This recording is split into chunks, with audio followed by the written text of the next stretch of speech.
इस मूवी में हम देखेंगे कि कैसे कुछ लोग एक बड़े से सैटेलाइट की मदद से पूरी दुनिया का क्लाइमेट कंट्रोल करते हैं, लेकिन फिर इसका परिणाम बहुत ही भयानक होता है। इस मूवी का नाम है जियोस्टॉर्म, जो 2017 में रिलीज हुई थी। मूवी की शुरुआत में हमें दिखाया जाता है कि साइंटिस्ट कई बार लोगों को क्लाइमेट चेंज की वार्निंग देते हैं, जो कि इग्नोर कर दी जाती है, और इसलिए 2019 में ढेर सारा तूफान, टॉर्नेडोज, बाढ़, सुनामी जैसी कई सारी प्रॉब्लम्स आई, जिससे हमारे प्लेनेट में हर जगह डिस्ट्रक्शन देखने को मिली। जिसके बाद दुनिया के बड़े बड़े लीडर्स को स्टॉर्म्स को न्यूट्रलाइज करने का एक तरीका मिला। वेदर के बेसिक एलिमेंट्स को इम्प्रूव करने के लिए हजारों सैटेलाइट्स को मिलाकर डच बॉय को बनाया गया, जिसमें से ढेर सारे काउंटर मेजर्स को अर्थ पर गिराकर वेदर को कंट्रोल किया जा सकता है। इसे जेक नाम के चीफ आर्किटेक्ट ने बनाया था। यह ऑपरेशन अभी यूएस का है, लेकिन 3 साल बाद डच बॉय को एक इंटरनेशनल काउंसिल को ट्रांसफर कर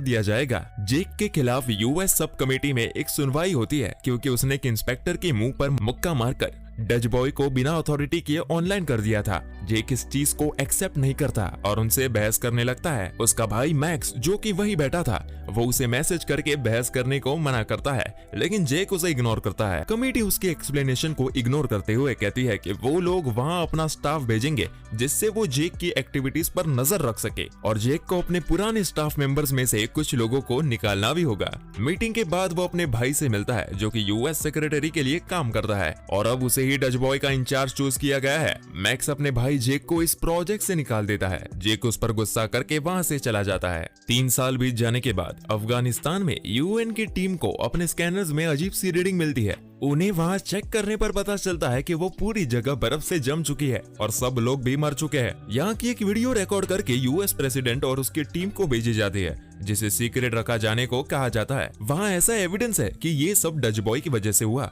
लेकिन पॉलिटिशियंस इस प्रोजेक्ट को बंद नहीं करना चाहते, क्योंकि मीडिया इसके पीछे पड़ जाएगी। मैक्स सजेस्ट करता है कि डच बॉय पर किसी को माल फंक्शन चेक करने के लिए भेजना जाना चाहिए, जिस पर डेकॉम कहते हैं कि उसे जेक को दोबारा जॉब पर रख कर भेजना चाहिए, क्योंकि स्टेशन को जेक से बढ़िया और कोई नहीं जानता। हम देखते हैं कि डच बॉय की जिस सैटेलाइट की वजह से अफगानिस्तान में वो हुआ, वो वापस आती है। एक इंजीनियर को उसमें एक अजीब सी हार्ड ड्राइव मिलती है, वो उसकी कॉपी रखकर उसे एक लॉकर में छुपा देता है। वापस जाते समय जब वो एक खाली कमरे में जाता है, तभी उसका दरवाजा बंद हो जाता है और उसकी खिड़की टूट जाती है। वो इंजीनियर स्पेस में जाकर मर जाता है। अगले दिन मैक्स अपने भाई से मिलता है, जिसका डिवोर्स हो चुका है, और उसकी बेटी हैना भी उसके साथ रहती है। जेक उससे बात नहीं करता, तो मैक्स उसे अफगानिस्तान और डच बॉय में इंजीनियर के एक्सीडेंट के बारे में बताता हुआ प्रोजेक्ट ज्वाइन करने के लिए बोलता है, लेकिन जेक साफ साफ मना कर देता है। मैक्स कहता है कि जेक की इन्वेंशन की वजह से इतने लोग मरे हैं। दूसरी तरफ हांगकांग में पैसिफिक क्लाइमेट का काउंसिल लॉन्ग अफगानिस्तान के इंसिडेंट के बारे में कुछ अजीब देखकर मैक्स से कांटेक्ट करने की कोशिश करता है, लेकिन बात नहीं हो पाती।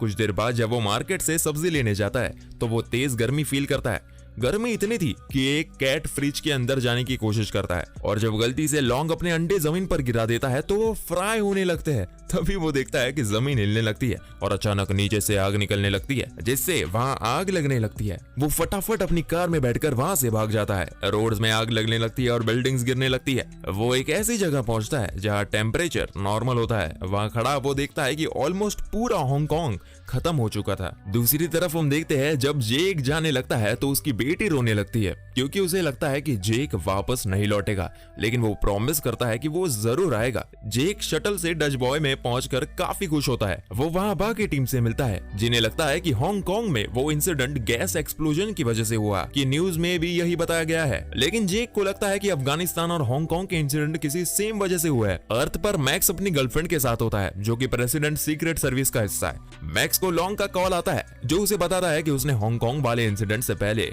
काफी हीट को फील कर लिया था, जिसका मतलब ये है कि वो गैस पाइप एक्सप्लोजन की वजह से नहीं हुआ। उसने डच बॉय को कांटेक्ट करने की कोशिश की, लेकिन उसका अकाउंट ब्लॉक हो चुका था। तब मैक्स को भी पता चलता है कि उसका भी अकाउंट ब्लॉक हो गया है। उन्हें शक होता है कि कोई सिस्टम के डिफेक्ट को छुपाने की कोशिश कर रहा है, और इसी वजह से इस तरह की चीजें हो रही है। लॉन्ग लॉग इन करने का ट्राई करता है, तभी लाइट चली जाती है और वहां कुछ लोग आ जाते हैं। लॉन्ग जाकर छुप जाता है और देखता है कि यूएस एजेंट्स उसका कंप्यूटर और सारा पेपर वर्क अपने साथ ले जाते हैं। डच बॉय में जेक को पता चलता है कि अफगानिस्तान के लॉग्स में कुछ माल फंक्शन था, इसलिए वो टीम को बाकी सैटेलाइट्स के लॉग्स चेक करने को भी कहता है। अगले दिन मैं डाना से मिलता है जो कि साइबर सिक्योरिटी एक्सपर्ट है, जिससे वो उसके ब्लॉक्ड अकाउंट को चेक करने के लिए कहता है। तो दाना कंफर्म करती है कि किसी ने जानबूझकर इसे खराब किया है। मैक्स वीडियो कॉल में जेक को बताता है कि किसी ने जानबूझ के दोनों इंसिडेंट्स को अंजाम दिया है। जेक इस बात से खुश होता है कि उसके डच बॉय की कमी की वजह से ये नहीं हुआ। मैक्स उसे हांगकांग की सैटेलाइट को ठीक करने को कहता है। हांगकांग वाली सैटेलाइट वहां आती है, लेकिन अचानक वहां एक रोबोट आर्म उसे पकड़ के उसे इधर से उधर पटक के फेंक देता है, जिससे सैटेलाइट डिस्ट्रॉय हो जाती है और इसी वजह से इलेक्ट्रिक शॉर्ट होता है, जिससे सारी ड्राइव जल जाती है और अब वो लोग ये चेक नहीं कर पाएंगे कि वो सैटेलाइट करप्ट किस वजह से थी। दसेट हबीब की डेथ की वीडियो दिखाते हुए बताता है कि जो पैनल्स एक्सप्लोड हुए थे उनमें ड्राइव्स भी थी और उनमें से एक ड्राइव बाहर कम्युनिकेशन टावर में अटक रखी है। जेक और फासबेंडर उसे लेने के लिए बाहर जाते हैं, लेकिन अचानक जेक के सूट में कुछ प्रॉब्लम होती है, जिससे वजह से अब वो अपना कंट्रोल खो देता है और वो स्टेशन से टकरा जाता है। इसलिए वो अपने जेट पैक को इजेक्ट करके एक वायर को पकड़ लेता है। कुछ देर बाद फासबेंडर उसे वापस अंदर ले आती है। जेक उसे बताता है कि उसने लेबल से ड्राइव निकाल ली थी, लेकिन वो अपनी बाकी टीम को नहीं बताया क्योंकि उसे लगता है कि उनमें से किसी ने उसके सूट को खराब किया। ड्राइव चेक करने पर उन्हें पता चलता है कि किसी ने जानबूझकर ये चीज करवाई है। जेक लॉगिन हिस्ट्री चेक करने की कोशिश करता है, लेकिन वो लॉक्ड है। दूसरी तरफ मैक्स और सारा से मिलने लॉन्ग आता है, लेकिन उसे कोई जानबूझकर कार के आगे धक्का देकर भाग जाता है। सारा उसे पकड़ने की कोशिश करती है, लेकिन वो अपनी कार में भाग जाता है। लॉन्ग मरने से पहले मैक्स को उन्हें आखिरी शब्द ज़्यूस कहता है। जेक मैक्स को कॉल करके अपने बिहेवियर के लिए माफी मांगने के बाद उसे अपने बचपन की किसी कहानी के जरिए कुछ बताने की कोशिश करता है, जिससे मैक्स समझ जाता है कि वो सीक्रेटली उसे कुछ बताना चाहता है। मैक्स डाना के पास जाकर उसके वीडियो मैसेज को डिकोड करने की कोशिश करता है, जिससे उसे पता चलता है कि जेक उसे बताना चाहता था कि इन सब चीजों में गवर्नमेंट का कोई ऊपर लेवल का आदमी इन्वॉल्व है और उसे किसी पर भरोसा नहीं करना चाहिए। मैक्स डाना को प्रोजेक्ट ज़्यूस को चेक करने के लिए कहता है, लेकिन वो फाइल हाई सिक्योरिटी में लॉक्ड है, जिससे हैक नहीं किया जा सकता। जब सारा अपने घर पहुंचती है तो उसे लगता है उसके घर पर कोई है। वो जल्दी से अपनी गन निकालती है, लेकिन उसे पता चलता है कि वहां मैक्स और दाना होते हैं। मैक्स सारा से प्रोजेक्ट ज़्यूस की इंफॉर्मेशन चोरी करने के लिए उसके लॉगिन क्रेडेंशियल्स मांगता है। पहले तो वो मना करती है, लेकिन जब मैक्स उसे कहता है कि ये बहुत ही ज्यादा इंपॉर्टेंट है तो वो उसे बता देती है। डच बॉय में जेक और फासबेंडर को सीसीटीवी फुटेज देखने पर पता चलता है कि हबीब ने अपने लॉकर में कुछ छुपाया था, लेकिन चेक करने पर उन्हें वहां कुछ भी नहीं मिलता। तभी वहां डसेट अपनी गन लिए के आता है। जेक समझ जाता है कि डसेट भी हबीब के कातिल को ढूंढ रहा है। जब उन्हें ये पता चलता है कि वो सब एक ही साइड में है, डसेट उन्हें हबीब के लॉकर का सामान देता है जो उसने अलग जगह रख दिया था। उसमें एक ड्राइव थी, जिससे उन्हें पता चलता है कि किसी ने स्टेशन के सिस्टम में जानबूझकर वायरस डाला था।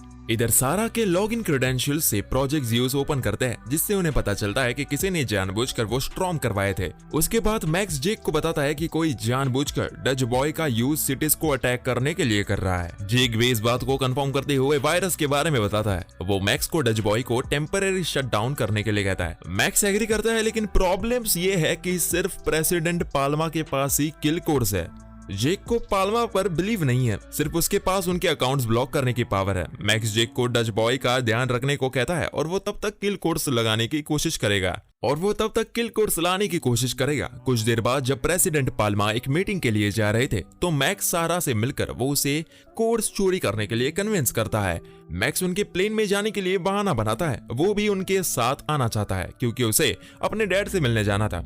इधर डच बॉय में वार्निंग मैसेजेस आने लगते हैं कि 200 सैटेलाइट्स माल फंक्शंस हो चुके हैं, जिससे वजह से अर्थ में कई जगह बड़े हिल स्टॉर्म आने लगते हैं। रियो में सुनामी आ जाती है, इसी तरह तूफान आने लगते हैं। जेक उसे शट डाउन नहीं कर पाता तो वो रियो सिटी को तबाह होने से पहले उसे दूसरी सैटेलाइट से रिप्लेस कर देता है, लेकिन तभी दूसरा अलर्ट आता है कि जियो स्टॉर्म स्टार्ट हो चुका है। मैक्स ये न्यूज देखता है और उसके टैबलेट में भी ये अलर्ट आता है कि अगला स्टॉर्म फ्लोरिडा में ही आएगा। डेकॉम उसके पास आकर उसे कहता है कि उसे पता है कि उसके फादर काफी पहले मर चुके हैं और वो उसकी इंटेंशन जानना चाहता है, जिस पर मैक्स उसे बताता है कि इन सब स्टॉर्म्स के पीछे प्रेसिडेंट का हाथ है। लेकिन डेकॉम उसे बताता है कि जिस कोड को वो ढूंढ रहा है ना, वो है ही नहीं। प्रेसिडेंट की आंखें और फिंगरप्रिंट से ही हमें इसे शट डाउन कर सकते हैं। यहाँ डच बॉय में सब लोग हैरान हो जाते हैं जब स्टेशन में सेल्फ डिस्ट्रैक्शन मोड अपने आप शुरू हो जाता है, जो कि सिस्टम लॉक होने की वजह से कैंसिल नहीं हो सकता। जेक समझ आता है कि ये काम डंकन का है। जेक स्टेशन खाली करने के लिए बोलता है और डंकन को पकड़कर मारने लगता है। डंकन उस पर गन तानकर एक्सेप्ट करता है कि उसने गवर्नमेंट के कहने पर ये सब किया